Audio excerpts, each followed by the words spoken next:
เป็นลมแดดฮ้อน2-3 มื้อแล้วสิเป็นลมไหวตายแดดแล้ว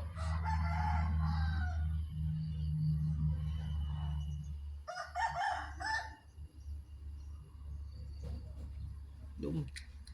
ฮ้อนฝนบ่ตกมื้อเช้านี่เห็นไอ้ฟ้าเหลี่ยมแวบๆอยู่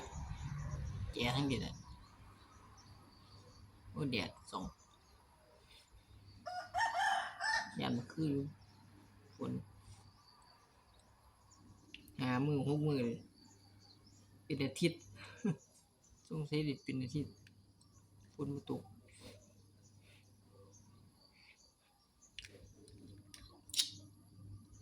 มีข้าวก็แดงจังเลยจักโมง6 โมง6:40เลย